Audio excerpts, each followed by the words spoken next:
Hi, I'm Adam and welcome back to First Man Photography, where today I'm going to transport you to a place where the troubles of the world do not exist. A place to escape to. A place where the only thing you will find is a deep sense of meaning and fulfillment. Let's go. Before we get going today though, this video is sponsored by Squarespace. If you need a domain name, a website, or an online store, make your next move with Squarespace. Right, let's get out and do some landscape photography, where we start with some very questionable eyewear. But if you're new to the channel or you've just got your first camera for Christmas, then this is the perfect place to begin. If you're a regular viewer though, you might have seen some of this before, but I'm certain there's something in here for everyone. And also there's a cryptic little teaser at the end to get you excited for 2023.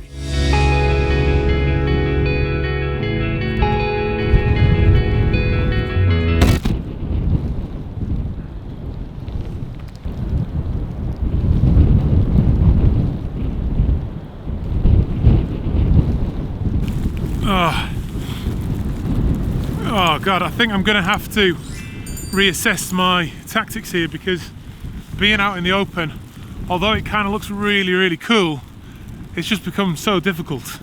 It's difficult underfoot, it's cold, it's windy, the snow's going horizontally, which isn't making the shots look particularly interesting, and I'm finding it really difficult just simply exploring around and looking for compositions. But every time I get the gear out, it just becomes almost impossible, because everything just gets soaked immediately, and the brutality of that wind, it's just causing so many problems. And when I stand around as well, I'm starting to get a bit cold in this wind. So I think, if I turn around, you can see it starting to kind of blast into your face. The most frustrating thing is though, I feel like I'm missing opportunities, but it's just so hard to explore around.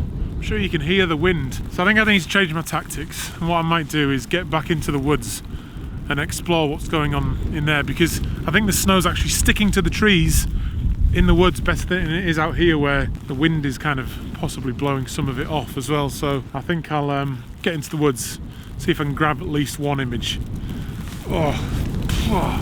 Absolutely brutal. This is the worst conditions I've had for quite some time. Like I said, I think I'm missing something. I feel like I'm missing an opportunity.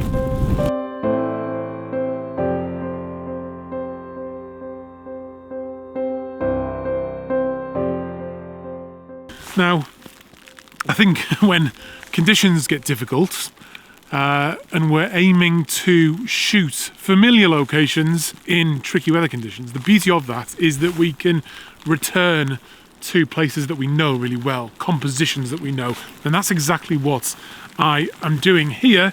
Because if you watched the video a couple of weeks ago, this is the same wood I was in when it was really misty, and I photographed these two marvellous trees here, and I think I'm going to go for roughly the same composition, though there are some slight differences, because in that previous video I talked about creating depth in your woodland images. Now, fog in woodland is beautiful because it creates that depth by simplifying the background and setting your subject trees or your subject away from the background. It isolates them and puts the attention of the image onto those things. But today I don't have any fog, so it's going to be more difficult. What I do have though is the snow settling on those trees just so beautifully. The other day that was moss, but today it's the snow, but I can still see a little bit of that green moss in the bark, and it's just looking fantastic. I'm drawn to the same thing, the kind of complementary shapes and forms of that tree as the curve of one tree is filled in by the other. I just think that's absolutely fantastic. I think that's why the composition works. But in terms of setting these trees away from the background, another way to do it is with luminance, and I think that's what I've got on my side today, because as the snow has fallen, a lot of the background looks very white. It's covered with snow essentially, even though it is starting to sleet a bit now. I think I don't have too much longer left. The bark that's showing, that's not covered in snow, of the two subject trees is much darker than the background, so it's really popping out. I think that's what's going to make it work. I'm not 100% confident because I've got to be honest, I've been rattled by these conditions today, which takes some doing with me, to be honest. But I'm a bit sore as well. But it's been a difficult shoot. I mean, everything's soaking. This camera is barely working anymore. So I think if I can get this shot done, I will be quite pleased. I've changed the composition slightly as well, the aspect ratio in particular. The other day when I did it, it was kind of a 4x5, 8x10 type shape. And that worked because of the fog. But today, I think it's going to be a 16x9 because the sky's even brighter and I want to sort of bring that down so I don't get as much sky in there. But then the tree, my subject trees, are really standing out from this wider vista. As you can see, like around where my hand is, it's really white there. So the darkness of that bark is separated from that background because it's so white. I don't want it to be a black and white image, but in these conditions in woodland, it is very monochromatic. It's kind of that browny green and white. But I want to bring some of that colour out, I think, because if I do it black and white, I feel like I'm more likely to lose the subject into the background. I think, like I say, I'm not feeling particularly confident, but I want this to be an image that we can print. I really do. Yeah, I'm at f16, 1/8 of a second, and then just because of the lighting conditions then, I am at ISO 400. I'm in thick woods here, so there's no movement in any of the branches here, so 1/8 of a second is absolutely fine, but I don't particularly want to go any lower than that. I mean, this is kind of the problem I've had before, is that it can look good on the screen. With woodland, I'm not very good at actually knowing if it works until I see it on that bigger screen, and then I know instantly, and I'm often disappointed. So I hope that's not going to be the case today, because unless I'm lucky getting on my way back to the car, this is probably going to be my only image today. But that is all I wanted. That was all I was after, as it's now stopped snowing. Just the one image that I can take away and print.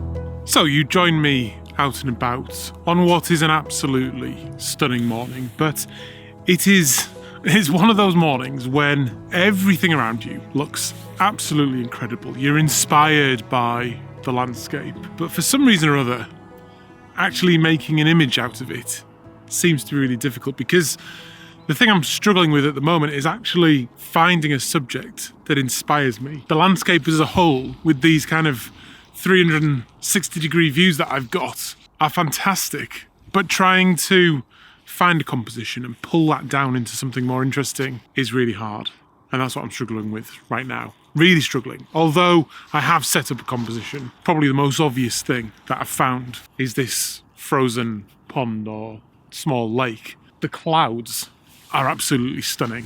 They are high.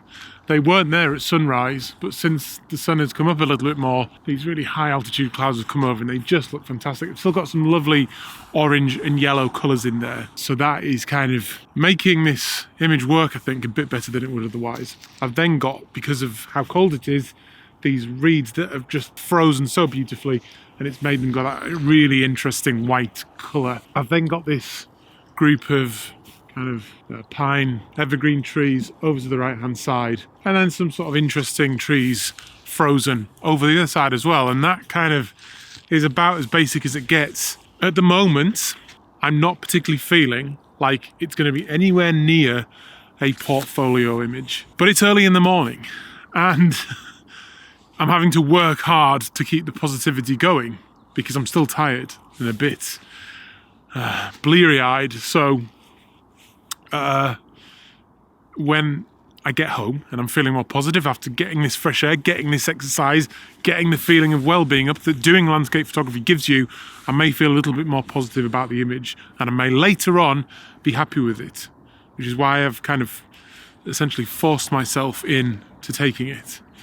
What I do like though as well is the reflections on the pond. Because I want those reflections, there's not going to be any use of any filters or polarizer or anything like that. It's so beautifully still as well, that all these trees and grasses in the foreground are just allowing me to use the exact exposure time that I need if I have the camera at ISO 100, which I do. So I'm playing around with the composition a little bit. Left and right, I'm happy with. I'm happy with kind of this tree here. I'm happy to cut that out on the left-hand side, and then using the trees kind of as a kind of a guide into the center of the image. I'm then just playing with the tilt up and down to include a little bit more of the reeds, because I really like them. They're interesting. Although then to include a little bit more of the sky as well. So maybe it'll be a vertical image. I don't know, but let's have a play. I'm focusing on the reeds, just kind of on the edge of the pond there. I'm bracketing as well. F11, 1/25 of a second as the middle exposure. Oh, and the light.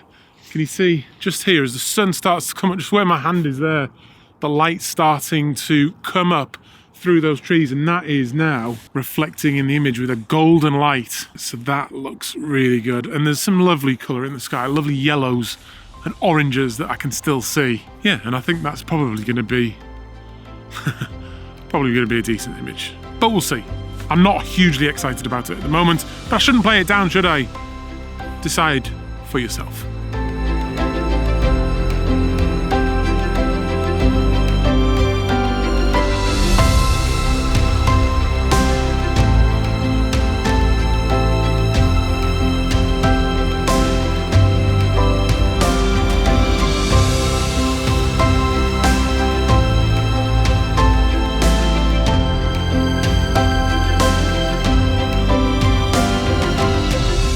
We'll be back out in just a second, but as you know, this video is sponsored by Squarespace. Now, if you're a photographer and you want the best possible website, then look no further than Squarespace. It's just so easy to get set up, and unlike social media, you control how your images are presented. You just start by using one of their beautiful templates, put some of your images on there and a little bit of your text, and then before you know it, you will have a unique and beautiful looking website. You don't need any coding knowledge either, and it will dynamically adjust to look perfect on all types of screen, including a phone. You can start just with a very simple gallery to make your images look beautiful, but as you grow, you can then upgrade the site to an online store where you can easily start selling things like prints, books, or anything else that takes your fancy. It also now has a member section if you want to run a subscription service, and in the unlikely event you run into trouble, they have award-winning customer service. I've used Squarespace for years and have never looked back. So go to squarespace.com to start your free trial today, and if you like what you've created, use the offer code FIRSTMAN to get 10% off your first purchase. Right, let's get back out onto the trail and hit the hill.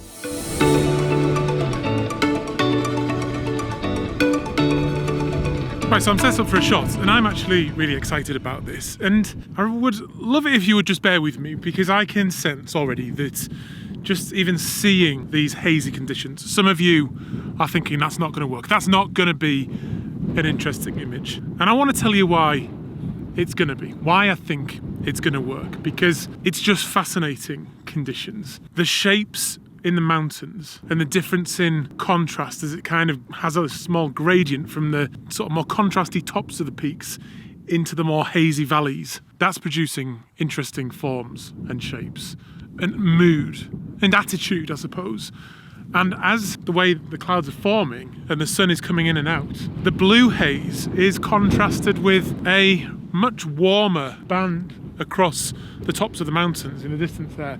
And that's just creating a really interesting juxtaposition between those blue tones and those yellow tones. I think, having stood here and observed it for a little while, the perfect time to shoot with the light is that moment of half light, essentially when the sun is half behind the clouds and half out. And what that does is it creates a direct light from the half that's free of the cloud, and then a nice diffused light from the half of the sun that's behind the cloud.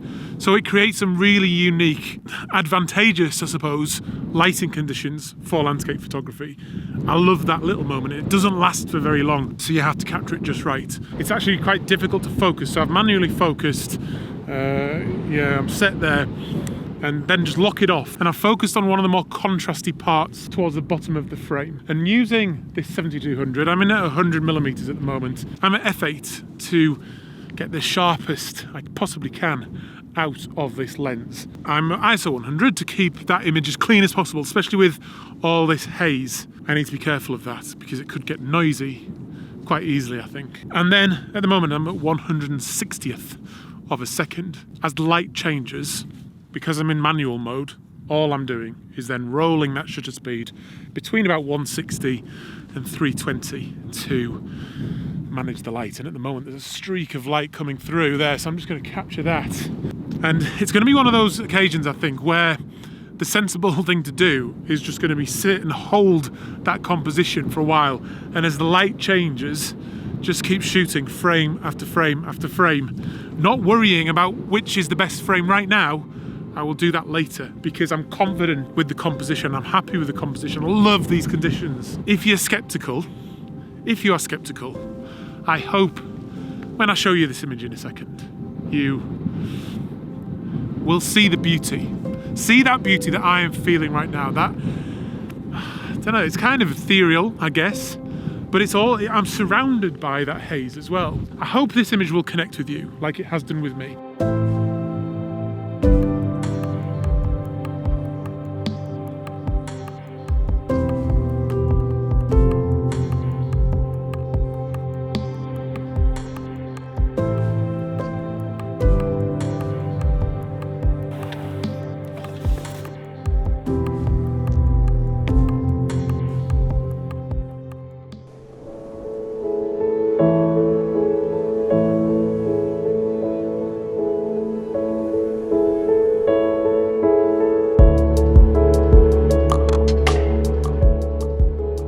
So I think an absolute basic for almost all landscape photographers is to feel some kind of connection with nature. I think pretty much it is essential. But have you noticed recently that on social media, people have been absolutely losing their minds over stupid things and disgusting things and abhorrent things that individuals are doing? I used to be in the police, as a lot of you know, and people do stupid stuff all of the time because of the situation they're in and because they don't have the tools to be able to deal with it. And I think we spend too much time either praising people too much or hating on them too much when it's actually the system that is broken. I don't think really we spend enough time focusing on systems, whether it's the environment or energy or the economy. They're the three things that really matter and that I think we should all be focused on a little bit more. And it's the fact that they're going wrong, particularly the economy, that we all feel like we're on this hamster wheel that we can't get off because we don't know how to win. Nature is the perfect system. And it's a good example because it isn't always nice. Sometimes, for anyone that owns a cat, knows that it can be really quite brutal. But if you engage with the system of nature, get out into it, I guarantee you will feel good on a regular basis and absorb it almost into your soul.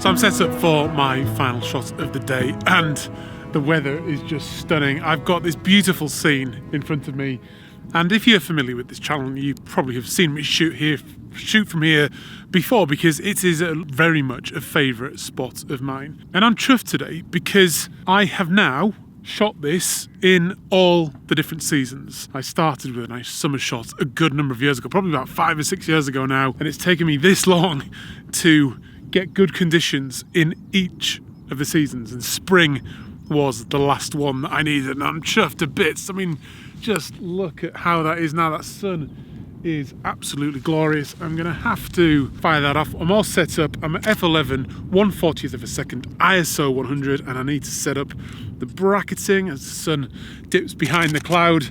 Let's have a quick look at that. Ah, just lovely.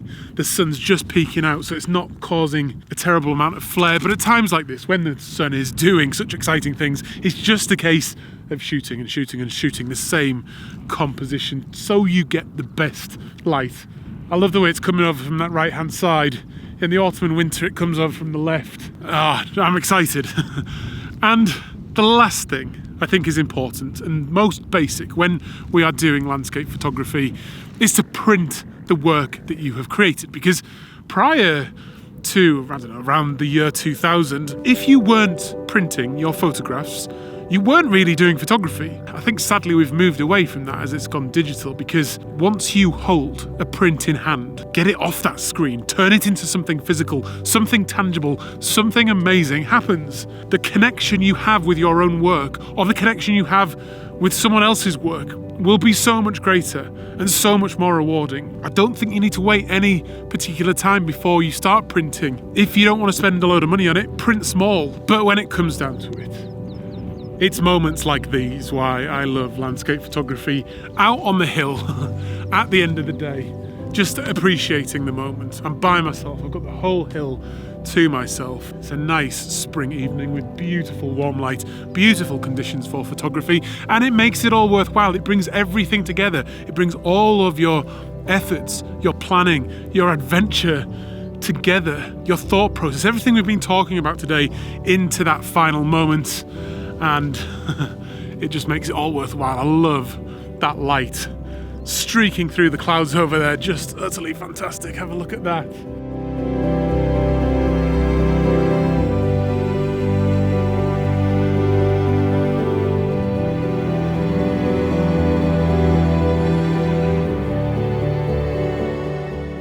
Let me tell you exactly why photography is so difficult. Take, for example, another artist from a different discipline, say a musician or a painter. Their privilege is that they can do that there and then whenever they decide.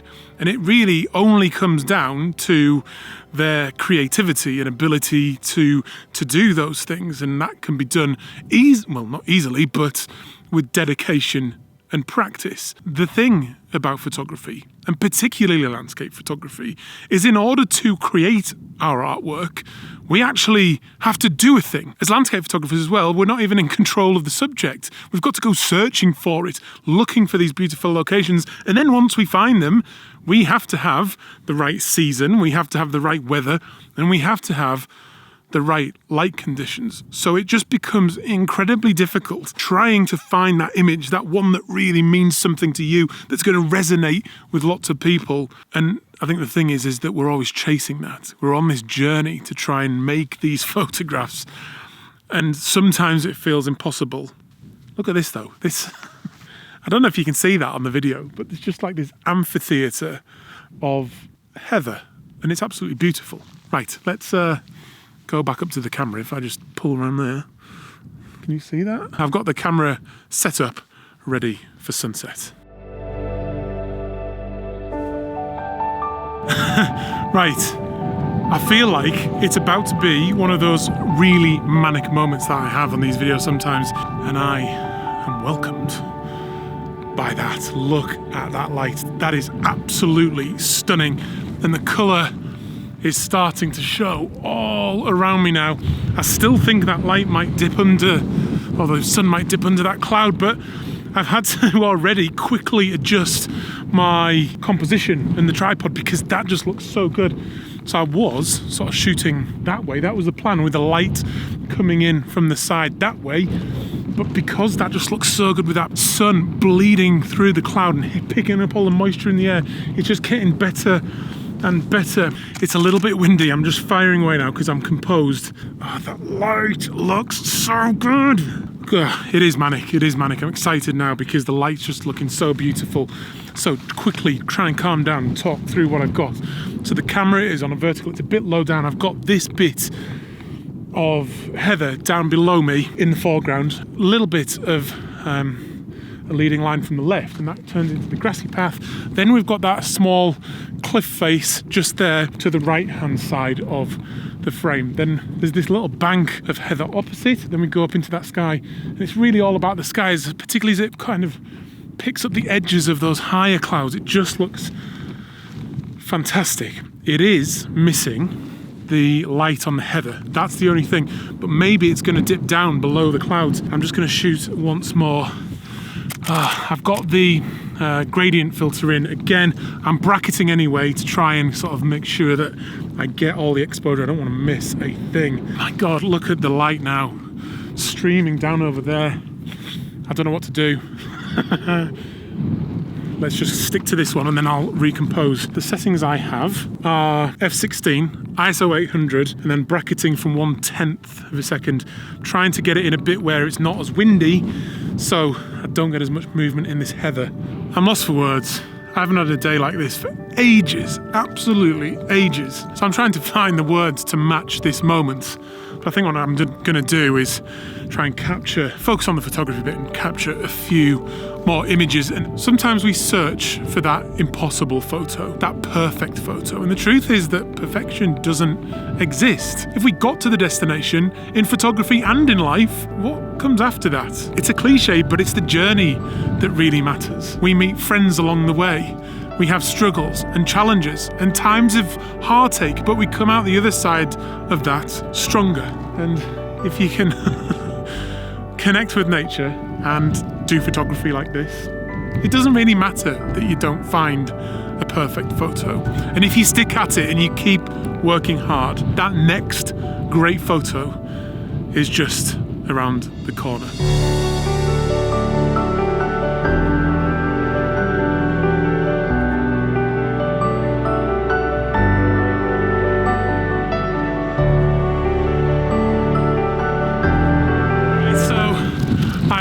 To the top, and I have some 360 degree views all the way around me, which are absolutely spectacular.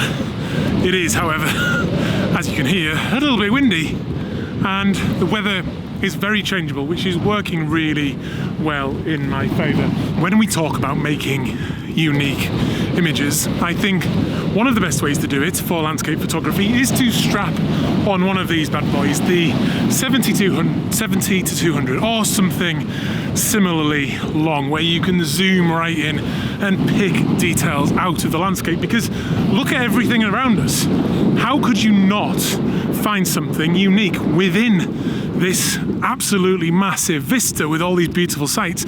If you pick just a little spot out of that with that long lens, you're guaranteed almost to get something unique and potentially original as well. If you choose something abstract, or there's a particularly good bit of weather that comes through, or the light is working for you. And I think I've got two of those things at the moment, the light and the weather, because I love what I'm seeing over there. The sun coming through those clouds, hitting those layers of the mountains, which you can see because there's so much moisture in the air, and it's creating this lovely layered effect going from the bottom of the frame, which is more in the shadow of the valley, up into that nice bright highlighted sun. I'm in at about 100 millimeters there. I'm at f11 and then 1/500th of a second at ISO 400 because it's so windy. And oh, the light, yes, yes, yes, come on, focus. I'm going to bracket that because I want to be sure. The sun is now streaking through. Can you see that? Sorry, I've got distracted there for a minute, but the sun's streaking through. Oh, and the layers just look fantastic.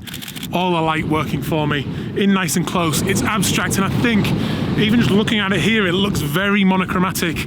So I think what I will do is let the tones and the light and the lines do the work for me in this image. Whew. I think it's the wind helps make it a little bit manic.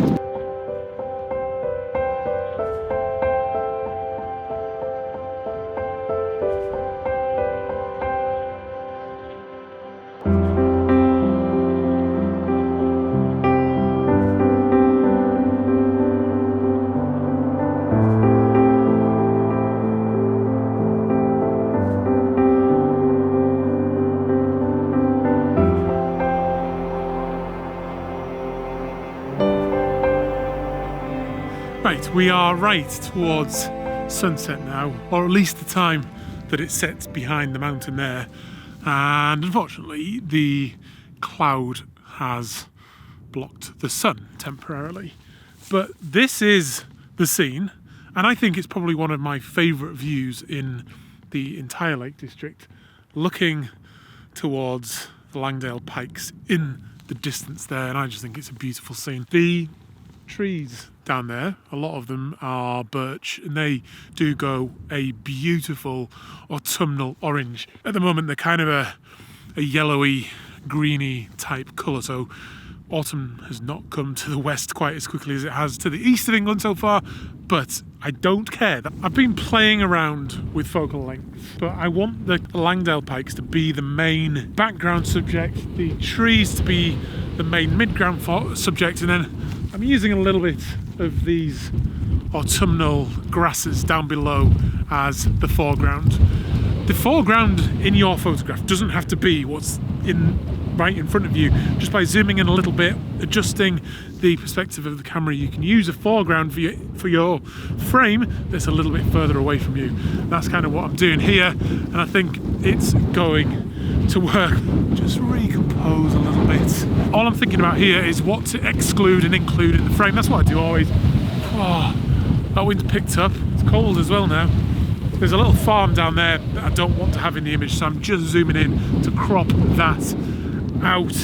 So I'm at f11 and about 1/25th of a second, ISO 100. I'm going to fire that off. Have a little look, and there's some lovely oranges starting to appear in those higher clouds. I like that a lot. It's just a shame at the moment. There isn't some more light on the land, but I'm going to hang around, and I hope you can, I don't know, use this as inspiration if you want when you are out with the camera. And don't put any pressure on yourself.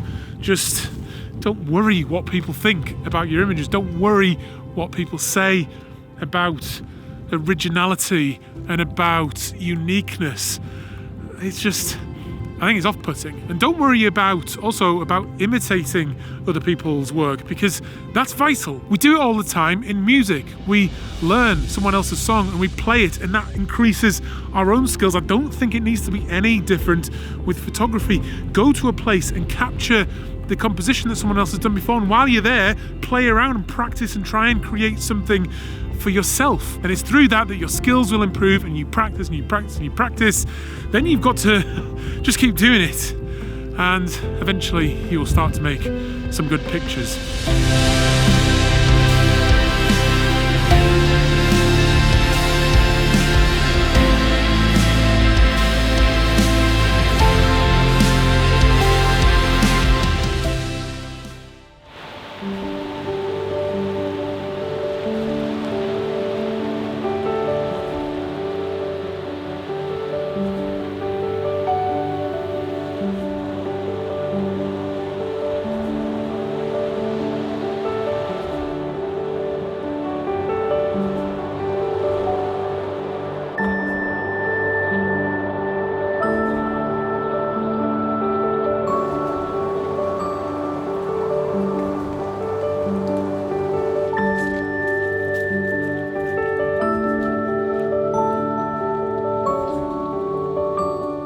I went on a podcast the other day, and one of the questions I got asked was, what did I think was the key to my success? Now, I think that comes from various things, but one of them most definitely, in terms of doing landscape photography vlogs, is the privilege of living in northern England and having access to so many beautiful places. But today, in kind of the most generalised way that people think about England and Britain generally, when you are just going for a normal walk through the countryside, you can quite easily stumble across a castle.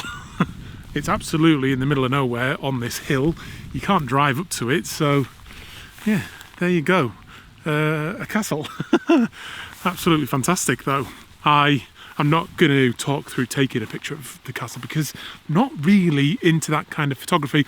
Although I did capture this image just handheld. What on earth was that?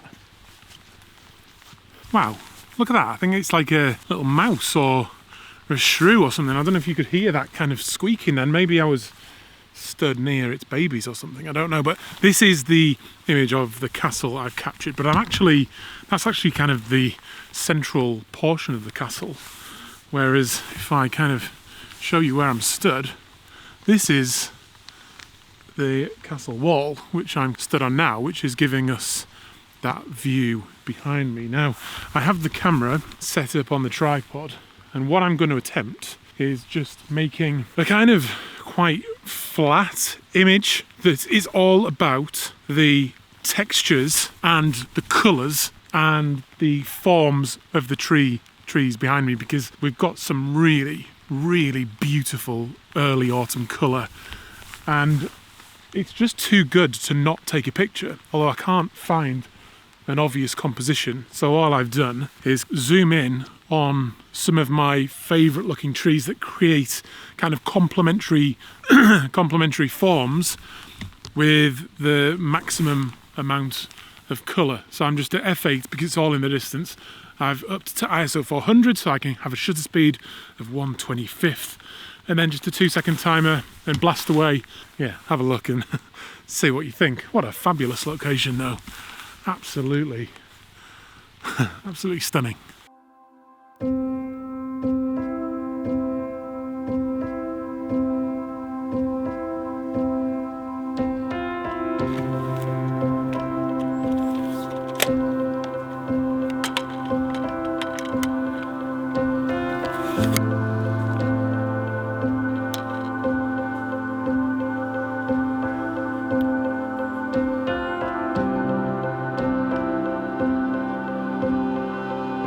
Right, I've set up for a shot now because as I was walking away from those trees a minute ago, which is just those ones there, I turned around and saw this kind of beautiful view behind me. Well, I think it's beautiful anyway. I've been here before and a couple of people have described this place as a boring landscape. Now, I feel bad for these people because this place is far from boring. It is a low-level moorland and there are not very many of them left in the UK.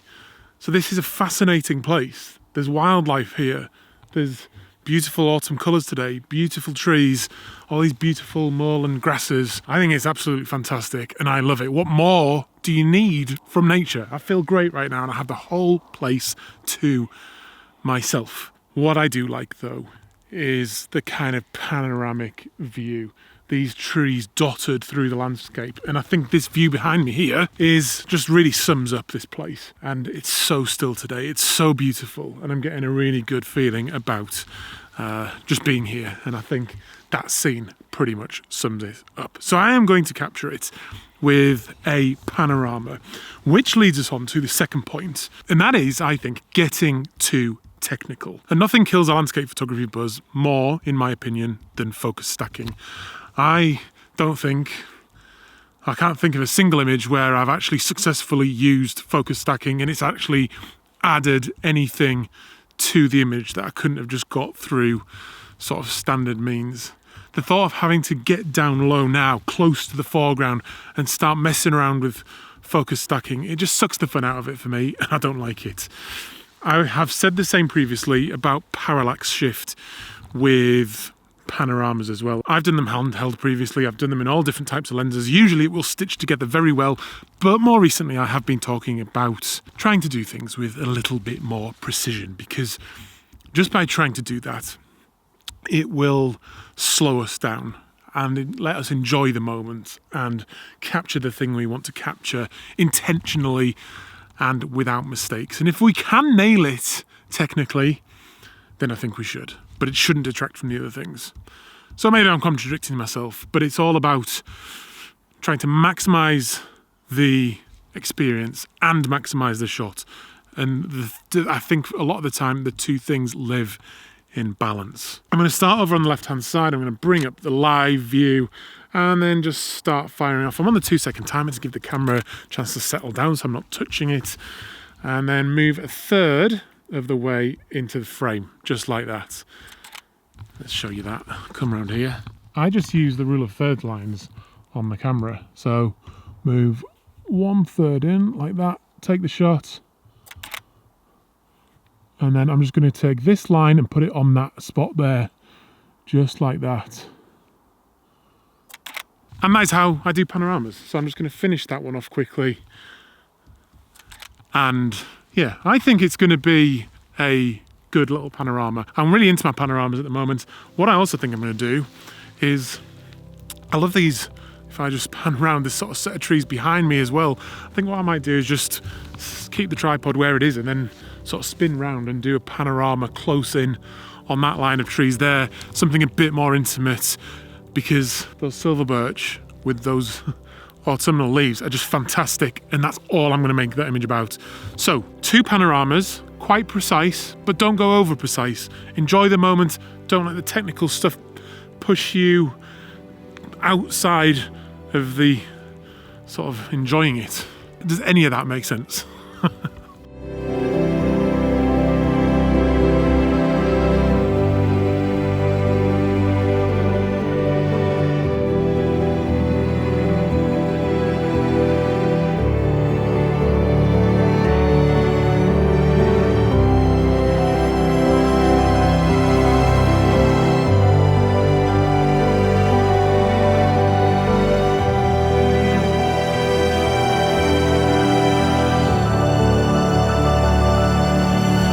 I'm faced with some staggering conditions. They're changing so fast. This is almost an inversion. It's just absolutely staggering. When I came out here, there was patches of the ground I could see. The cloud had broken up a bit. There was some warm light coming through. It was amazing. I didn't have time to talk to the camera though. I think I may have captured something. But what has happened is that I'm now really enjoying myself. That's what I find happens, because when you get over that resistance, once you get over the laziness, get rid of the fear, the feeling of worthlessness is gone because you're putting energy into something. It feels good when we expend energy. It gets the blood flow going. It goes to your brain. It makes you feel more creative. It calms you. Everything feels better. You can just feel the anxiety washing out of you. So despite the very changeable conditions, I'm just now absolutely loving this. If I just stand here, I think the conditions may come to me. The woodland is still looking amazing. It's still looking beautifully foggy, but I've got 2 shots from the woods now. I don't want to miss my opportunity to get something good here. So that's what I'm going to do. At the moment, if I just go to the edge of the cliff here and be very careful, there's that little outcrop just there above the camera. You see that? That's forming the left-hand side of my frame. And then there's some trees sort of nestled just behind me there to the left of the frame. And then, because there isn't really any foreground other than the edge of the cliff, I've used a bit of the bank that I'm stood on to kind of guide us in, create some foreground, guide us into the image, and then push you into what I promise you is a very amazing view. There's a lake, a little lake down there. There's some autumnal trees, some more trees in the distance, some little hills in the distance, and it looks great. But because of this cloud washing off the moors here over into the flatter ground there, it's now just filled in with this fog again. So like I say, I reckon if I just wait here, then it's all going to come to me. It then came time to wait.